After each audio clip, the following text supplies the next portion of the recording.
오늘은 8월 첫 주일이에요. 목사님은 예쁜 아기를 낳고 산후 몸조리 중이랍니다. 코로나로 인해 그리고 목사님 출산 휴가로 인해 함께 한자리에서 예배드리지는 못하지만 영상으로 우린 함께 예배드릴 수가 있어요.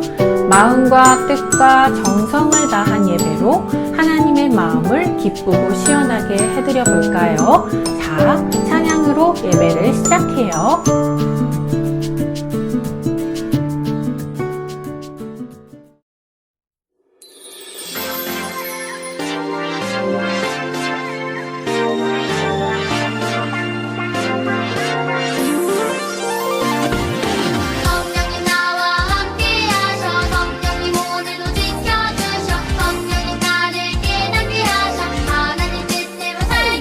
성령님 나를 도와주세요. 하나님 기쁨 되게 도와주세요.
하나님 감사합니다.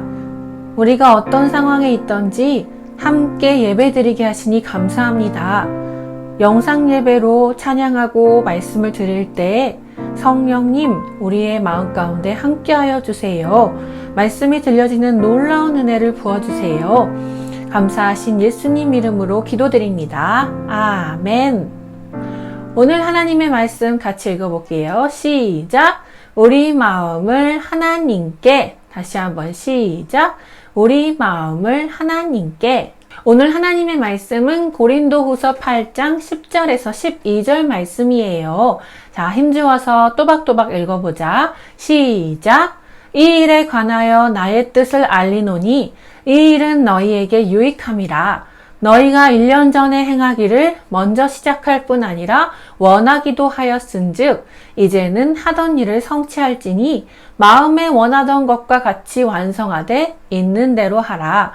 할 마음만 있으면 있는 대로 받으실 터이요 없는 것은 받지 아니하시리라. 아멘.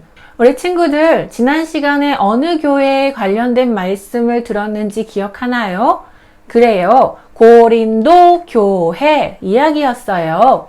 고린도 교회는 바울이 1년 6개월이나 머무르면서 힘써 가르친 곳이라고 배웠죠. 그런데 편을 나누어 서로 다투는 문제가 일어났었어요.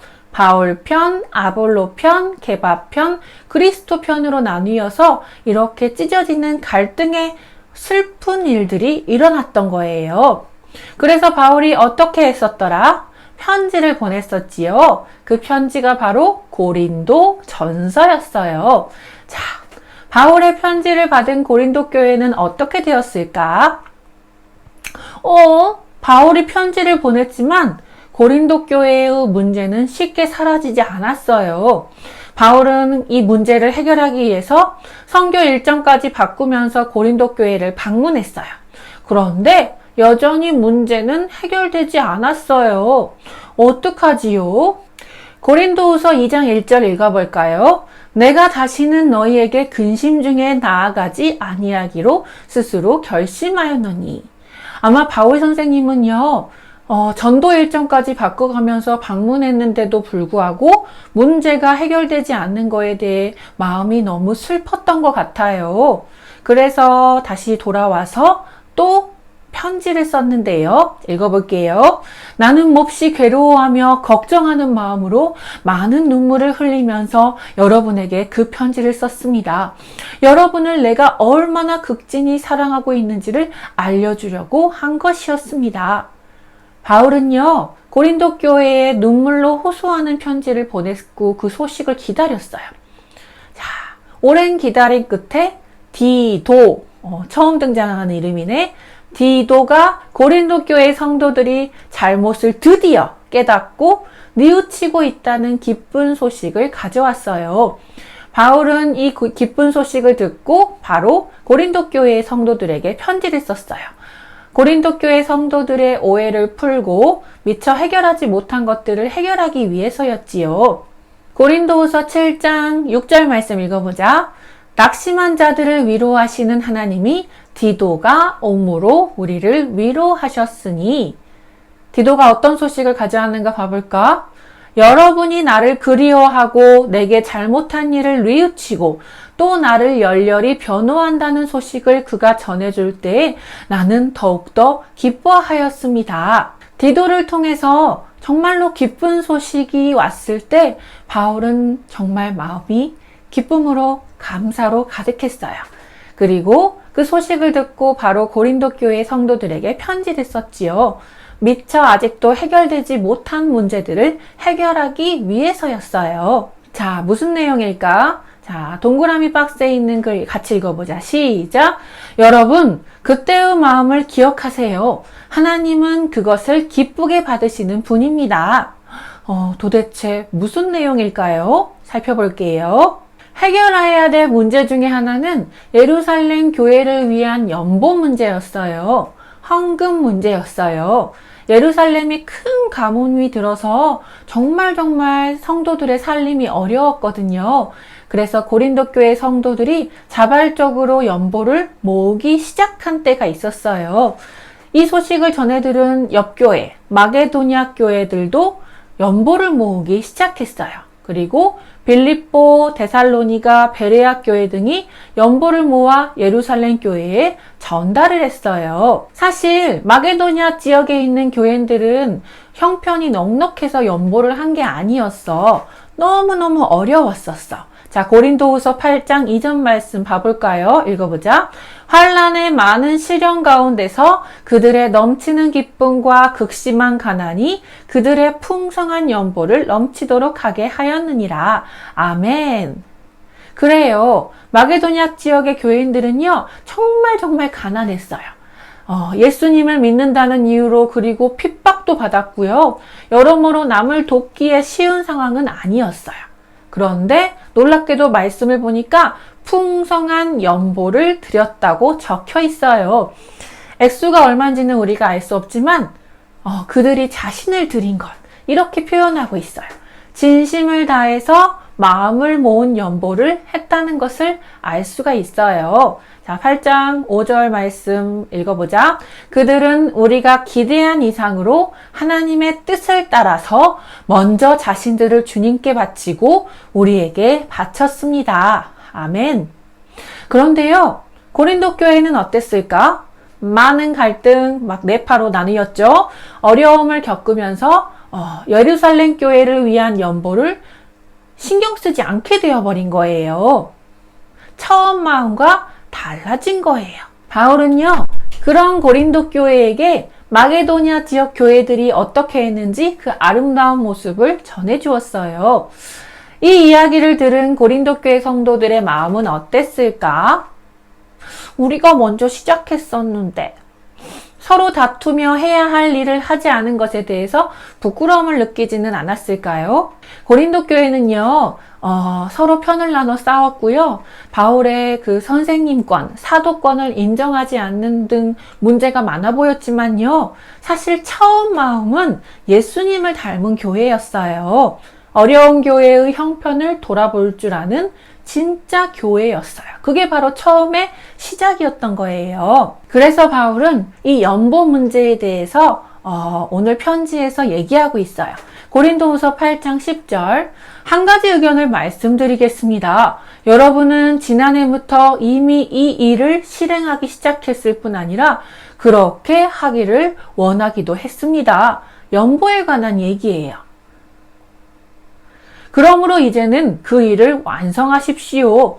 여러분이 자원에서 시작할 때 보여준 그 열심에 어울리게 가지고 있는 것으로 그 일을 마무리 지어야 합니다. 고린도후서 8장 12절도 읽어보자. 기쁜 마음으로 각자의 형편에 맞게 바치면 하나님께서는 그것을 기쁘게 받으실 것입니다. 하나님께서는 없는 것까지 바치는 것을 바라지 않으십니다. 바울은요, 고린도 교회 성도들에게 연보하는 일을 마무리하라고 얘기하고 있어요. 하나님을 사랑했던 순수한 마음, 교회를 돕고자 했던 그 마음이 회복되기 바랬던 거예요. 우리 친구들, 오늘 말씀에서 봤듯이 하나님은 우리가 어떤 것을 얼만큼 드리느냐를 중요하게 여기지 않으세요. 우리 마음을 중요하게 생각하시고 그것을 받으시는 분이세요. 우리가 하나님 앞에 헌금을 드릴 때 엄마가 줬으니까 이 정도만 해야겠어? 왜 맨날 이렇게 헌금을 해야 되는 거야? 이런 생각으로 하나님께 바친다면 하나님은 그 헌금을 기억하지도 않으시고 받으시지도 않으세요. 그렇지만 우리가 용돈을 모아서 단돈 500원이든 1000원이든 2000원이든 정말로 마음을 다해 드린 헌금이라면 하나님은 그 헌금을 기쁘게 받으시는 분이라는 거예요. 믿는 친구들은 아멘!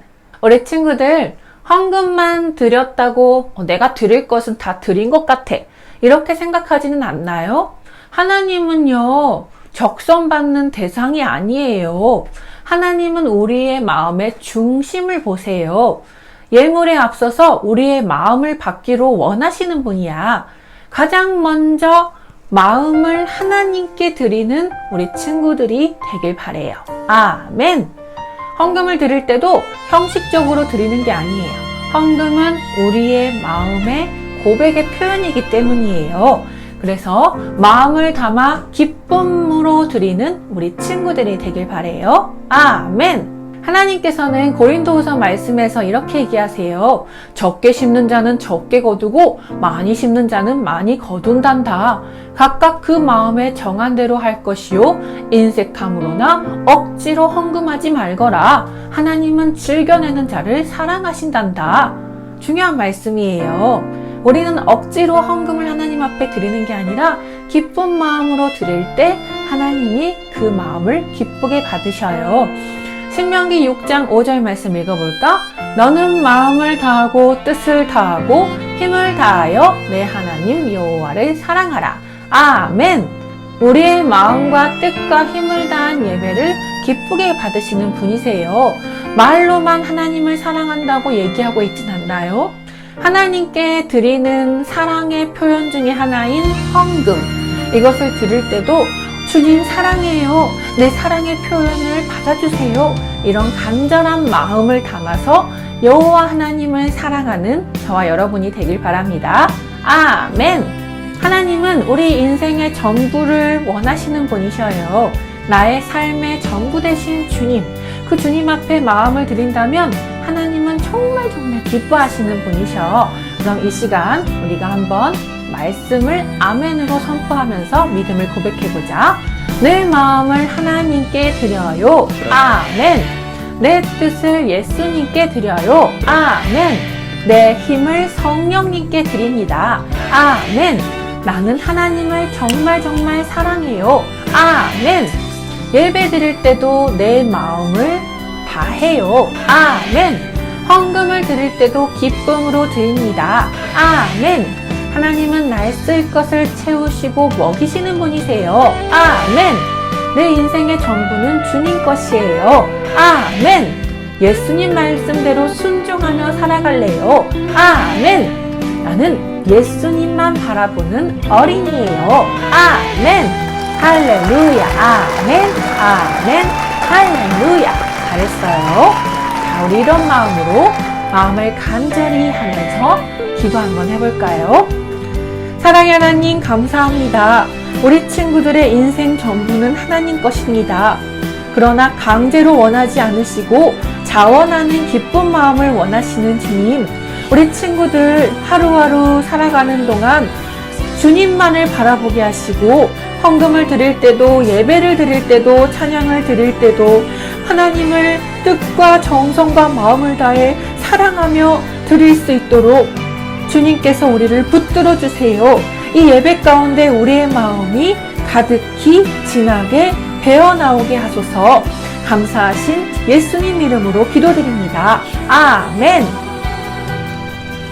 이제는 우리 주 예수 그리스도의 은혜와 하나님의 사랑과 성령님의 충만한 임재가 내 인생의 전부는 예수님 것이라는 것을 인정하며 주님 앞에 기쁘게 드리고 주님 앞에 더 가까이 나아가기로 결단하는 모든 친구들 위해 그 은혜가 가득하기를 축원하옵나이다. 아멘.